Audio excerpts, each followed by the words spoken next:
Donald Trump was endorsed by the official newspaper of the Ku Klux Klan. They wrote their endorsement under the slogan of his campaign, "Make America Great Again." If you accept the support of Klan sympathizers, if you don't denounce them right away because you're kind of not sure, well, that's what you're going to do when you're in office. An effective one, former presidential candidate and big-time Donald Trump supporter, Dr. Ben Carson. Dr. Carson, when you talk about the KKK and especially you growing up in this country, that is not a small subject. Was it right for the president and former Secretary of State to bring that up and associate it with Donald Trump? Well, you know, their default position as they become more desperate is to play the race card. And what better way to do it than to bring up the KKK? Also, you know, they're very disturbed by the fact that Donald Trump isn't taking the bait and running down the rabbit hole. This was like their last-ditch effort. And they're not very wise to bring up the KKK because, you know, it opens the door to begin to talk about who started the KKK. That was the Democrats. Who was a party of slavery? Who was the party of Jim Crow and segregation? Who opposed the civil rights movement? Who opposed the voting rights? It was all the Democrats. And they say, well, you know, the Democrats and the Republicans switched and became each other. What a bunch of crap. You know, in fact, maybe 1% change. That's it. So that's a bogus argument. Dr. Carson, you mentioned in the break that you can't believe the enthusiasm, even on Donald Trump standards, of late. Stephen A. Smith, the outstanding sportscaster, with also columnist, came out famously and said to a Democratic audience, to a bunch of college students, hey guys, you should really think about before you vote Democrat, you should vote Republican because the Democrats are taking your vote for granted.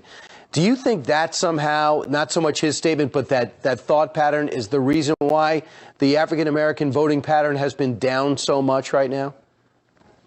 I think a lot of African-Americans are reconsidering. You know, it's not that African-Americans have not recognized that the Democrats have sold them a bill of goods. It's just that they didn't feel that they had any place else to go. And the fact that Donald Trump is reaching out with some practical solutions, education, for instance. I mean, if you get a good education, it doesn't matter who you are and where you came from. You write your own ticket. Those kinds of things, I think, are starting to resonate. And they'll resonate even more after he's president because, you know, he really means this stuff. It's not a political ploy. So Jay-Z comes out, an outstanding businessman who turned around his life, and Beyonce, and they appear for Hillary Clinton. And then they break into concert using the N-word and a lot of expletives. This is someone endorsing a possible next president of the United States. Is he getting a pass on that? Is she getting a pass on that? Of course they are. But what people don't really recognize is that, you know, it's saying that, you know, if I want to get to this demographic, then I need to get some of this bebop cool stuff. You know, rather than appealing to people on an intellectual level, I think that's rather insulting, quite frankly.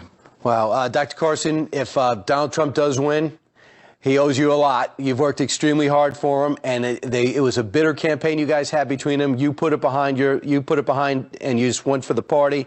A lot of other Republicans didn't. Dr. Ben Carson, thanks so much. Thank you, Brian. When we come back, Kellyanne Conway will be joining us, and Reince Priebus will be joining us. But that's what Kellyanne looks like.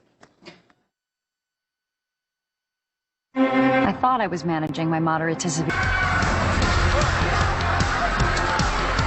Nobody is going to stop this movement. Nobody. We will never be stopped.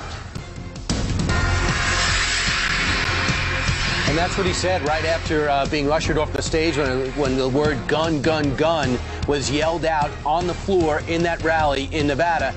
And he came back out in a few minutes and said, we're not going to be stopped. And by the way, where was I on the script? Back to action. Look who's here at 8 o'clock here in New York City. We got Kellyanne Conway, who's running the Trump campaign. What's going on out there? Well, it was a little bit scary just because I think when you're up at the podium, you don't know why you're being whisked away by the Secret Service. He was like this. He couldn't see. And he's obviously he could have left. Everyone would have understood. But that's Donald Trump. He wants to come right back to the stage once he was told it was safe to do so. Fascinating, because it found out the traveling press was back in the buses. Correct. What happened behind the scenes? Well, behind the scenes, they had left. Show's over. They left. The show's over. And this protester, we're finding out this morning, is he's a Democrat, I'm told. Hillary supporter. A Hillary supporter. And so people are trying to spin it, Brian, that, oh, well, this is the kind of action you get at your rallies when you say something. This guy was a Democrat, probably a plant. And look, I just think it's a microcosmic example of how desperate they're becoming. They're following us all over the map. We're scrambling the electoral map. We're playing follow the leader with us in the lead. For all the bluster over the last couple of weeks, so the race is over, and we're going to turn Texas and Georgia from red to blue. They're back in Michigan today. She's got Barack Obama going to Michigan, Bill and Hillary Clinton. They were just in Wisconsin. They're practically taking up residence in Pennsylvania, New Hampshire, all so-called blue states, where we are either leading or tied. What is your really internal polling telling you about what is going on in Minnesota and in Michigan? So we hadn't been in the field in Minnesota in a while, and based on some stuff we were getting back from the ground, we did a quick poll in Minnesota, down 3 points, so we thought, let's go to Minnesota. It's the same type of trend that we saw happening in Michigan and Wisconsin, New Hampshire, Nevada weeks ago. And so we feel really good. We get a daily report on the absentee voting and early voting.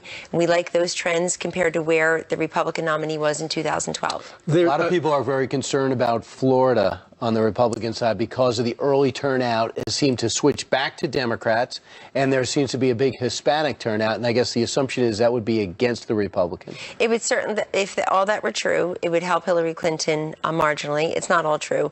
We also see upticks in the number of Republican ballots that were requested in key counties, and then we also see based on some of the returns, we feel very good, particularly because we predict, Brian, that on Tuesday you're going to see the voter lines swelling with Trump supporters.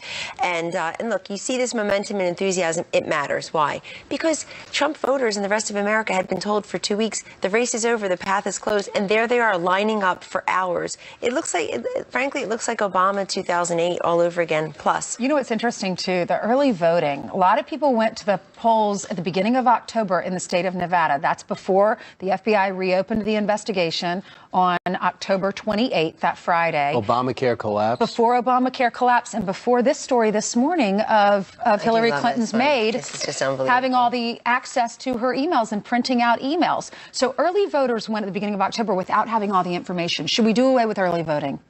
I don't really care for extended voting for a month in some of these states. I don't see what the purpose is. And frankly, some of it passed with Republican governors and Republican legislatures in charge, P.S. But, you know, look, we want to make it more convenient for people to exercise their franchise if they're not able to go because of school, work, or family on the Tuesday in November. So make it a federal holiday. At the same time, why have it for a month? What's going? And by the way, early voting generally favors incumbents, particularly down ballot, because you have the resources and you have the name identification to actually get your message out. It really hurts challengers. And so that goes right against what Americans tell pollsters, which is I like term limits.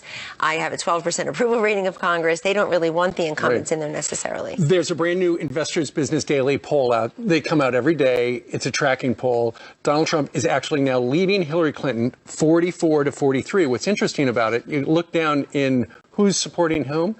90% of Republicans now are supporting Donald Trump.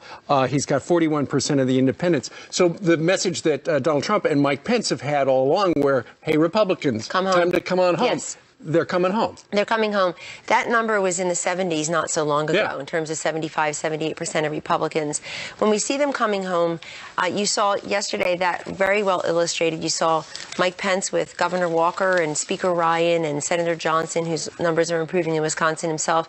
You saw Doug Ducey, the governor of Arizona, earlier in the week with Mike Pence. So we saw Ed Gillespie in Virginia introduce him last night to a huge crowd. We feel great about the fact that we have GOP unity.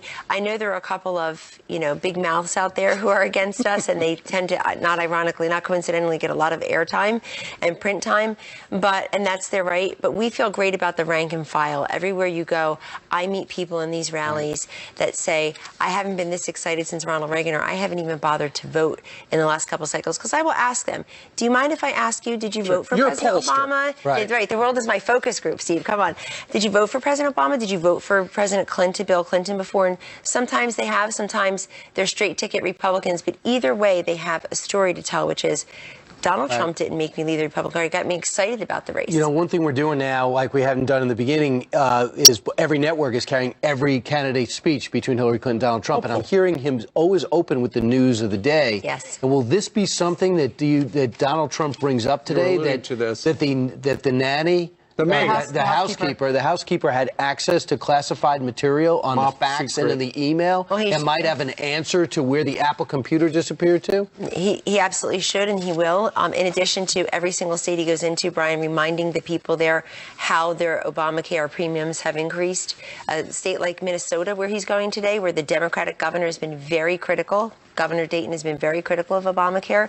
Basically sounds like Donald Trump and Mike Pence on the problems with Obamacare, how unaffordable, how inaccessible. But I think this maid story is important for another reason. The housekeeper story is important because Hillary Clinton has been telling everybody, folks have already made up their mind about what they think on the emails. That's pretty arrogant. It's also inaccurate. It's not true, because every day we find out something new about either our national security being put at risk because of her reckless, selfish, peevish behavior.